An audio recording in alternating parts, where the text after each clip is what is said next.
Salut à tous, aujourd'hui je vais te parler d'un nouveau produit. En effet, ça faisait assez longtemps que je voulais des spots RGB pour pouvoir animer mes vidéos. Ça permet vraiment de donner une ambiance bien différente de ce que l'on a peut-être l'habitude de voir. Mis à part le son, généralement dans une vidéo la lumière est très importante car si ton sujet n'est pas bien éclairé, n'est pas bien visible, le spectateur risque de pas aimer, voire même de quitter la vidéo. Voici un exemple avec toute la décoration éteinte, mon éclairage vidéo également et seulement un seul point d'éclairage au plafond. Tu peux voir qu'il y a du scintillement, du flicker. Bon, c'est regardable puisque le son est bon, mais bon, c'est vraiment pas très propre. Deuxième exemple, seuls mes éclairages vidéo sont allumés. Bon, c'est déjà beaucoup mieux, mais l'arrière-plan, c'est pas très joli. Et enfin, voilà, tout est allumé et correctement équilibré. Bref, tu l'auras compris, la lumière, c'est très important, d'autant plus que tu le sais sûrement, avec la lumière on peut transmettre des émotions. Bref, aujourd'hui je vais donc te présenter deux panneaux LED RGB de chez Laofast qui me les a d'ailleurs envoyés. Dans cette vidéo, pour ces deux panneaux LED, on va commencer par faire un unboxing pour voir tous les accessoires qui sont livrés avec. Ensuite on va voir toutes les caractéristiques, toutes les fonctionnalités et on terminera comme d'habitude sur un test avec quelques plans et quelques scènes que j'ai pu faire avec ces deux panneaux LED RGB. À l'intérieur, on va pouvoir retrouver le panneau LED, un petit diffuseur en caoutchouc et niveau accessoire, une petite griffe flash avec le câble USB-C pour la recharge. Pour le deuxième panneau, il s'agit du Laofast Fresh RGB. Dans la boîte, on va pouvoir retrouver tout d'abord le panneau LED, un câble USB-C pour la recharge, une petite pochette pour le transport et enfin la petite notice. Et dans un deuxième paquet, on va retrouver un petit trépied avec une rotule griffe flash. Comme tu peux le voir, ce sont tous deux des panneaux LED très compacts, donc transportables et sur batterie. Le premier panneau LED mesure 12 cm de long pour 1,5 de large, le tout pour un poids de 165 grammes. Le deuxième est pour le coup un peu plus compact avec 11,5 cm de long pour 1,3 de large, le tout pour un poids de 155 grammes. Ces deux panneaux LED font 8 watts, ils sont donc alimentés par une batterie de 3,7 volts pour 3000 mAh. Pour la recharge, ça se fait sur le côté en USB-C. Malheureusement, seul le Laofast Sophomore, le premier panneau LED, sera rechargeable pendant l'utilisation. Pour les fixations sur ces deux panneaux, on va retrouver deux pas de vis, un quart, un en dessous et un sur le côté. À l'avant, on va retrouver 24 LED ayant une température de couleur de 2500 K à 8500. Et les 28 autres LED qui restent serviront à l'éclairage RGB. Le contour du premier panneau est entièrement en aluminium et l'arrière est en plastique, ce qui va lui permettre d'être aimanté. C'est vraiment très pratique, ça va permettre de l'accrocher partout, même sur une carrosserie de voiture. Sur le dessus, un écran LCD nous indiquera le niveau de la batterie restant et dans quel mode on se trouve. Et pour cela, on a plusieurs boutons tout autour. On a le switch on-off, la petite molette qui va nous permettre de régler la puissance des LED, une molette pour naviguer dans les menus et un bouton pour changer de mode. Sur le deuxième, on retrouve pour le coup un châssis entièrement en aluminium. J'aime beaucoup le design, mais malheureusement il est donc pas aimanté. À l'arrière, un écran LCD couleur pour naviguer dans les menus à l'aide des 5 boutons sur le côté. Le premier est un bouton de sélection, les deux autres permettant d'augmenter ou de diminuer la valeur, le bouton veille et on-off et enfin le bouton mode. Comme tu as pu le remarquer, pour l'instant ces deux panneaux sont plus ou moins identiques, mis à part quelques fonctionnalités. Ce qui va les différencier, c'est que ce premier panneau est connecté.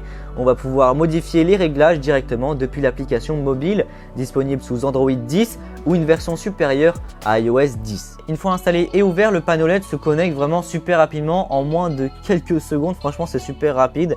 Et puis on arrive sur cette interface. Sur le premier mode, le CCT, on va avoir une première jauge sur laquelle on va pouvoir modifier la puissance du panneau. Et puis ensuite, on peut modifier la température à l'aide de la deuxième jauge ou directement à l'aide des presets. On va maintenant passer au deuxième, le HSI ou plutôt le mode RGB. Bref, tu l'auras compris, ici tu sélectionnes la couleur que tu veux et puis juste au-dessus, si tu veux, tu peux baisser la puissance des LED. Et enfin, troisième mode, les scènes. En fait, ce sont tout simplement des presets préenregistrés. C'est super pratique, ça va permettre de simuler des scènes qui sont pas forcément simples à faire manuellement. Et puis là, tu as 29 scènes préenregistrées, tu peux simuler des éclairs. Mis à part tout ça, il y a un effet qui est super intéressant, c'est l'alarme.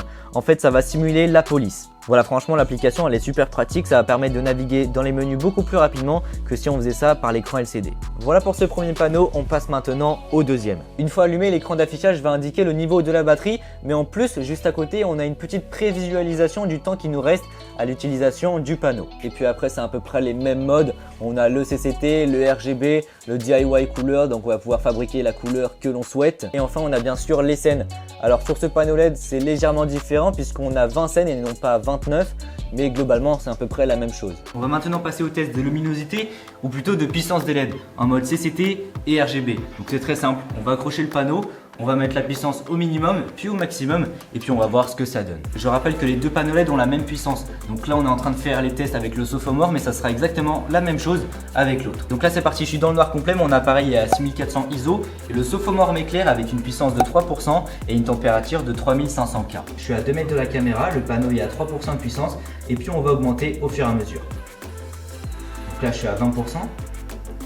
50%, donc comme tu peux voir ça éclaire vraiment bien. Et puis maintenant 100%, je suis à la puissance maximum. Comme tu peux le voir dans le noir complet avec juste un seul panneau, on arrive quand même à plutôt bien éclairer. Bon voilà, ça c'était les tests en mode CCT, on va maintenant passer en mode RGB, on va voir ce que ça donne. Toujours à 1 mètre de la caméra, je vais mettre la couleur en bleu et je suis à 6% de la puissance.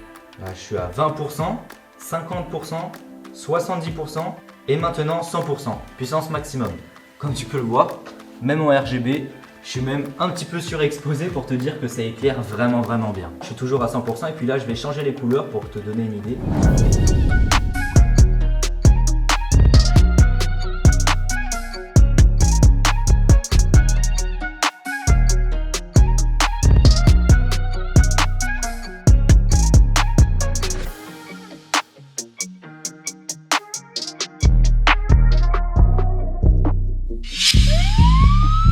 En conclusion, franchement, je suis super content de ces deux panneaux. Ça va me permettre de remplacer les quelques panneaux RGB que j'avais déjà fabriqués. Tu pourras les retrouver sur Amazon au prix de 50 et 65 €. Autant te dire que pour ce qu'ils proposent, c'est vraiment pas cher. Ils sont principalement destinés aux amateurs, même si après, des professionnels peuvent les utiliser pour dépanner. Si tu veux des gros spots RGB de studio pour éclairer pour le coup toute une pièce, ça existe, mais bien sûr, on n'est pas sur les mêmes budgets. Merci d'avoir regardé cette vidéo jusqu'au bout, j'espère qu'elle t'aura plu. Si c'est le cas, n'hésite pas à mettre un pouce bleu, à t'abonner si tu souhaites en voir plus. Si tu as des questions, c'est dans les commentaires. N'hésite pas à me suivre sur Instagram et à partager cette vidéo. Et puis sur ce, on se retrouve pour une prochaine vidéo. Salut à tous. Aujourd'hui, je vais te présenter une nouvelle caméra de chasse. En effet, j'avais déjà pu t'en présenter une pour mes vidéos d'observation animale. Mais la qualité de l'image en écran était vraiment pas terrible.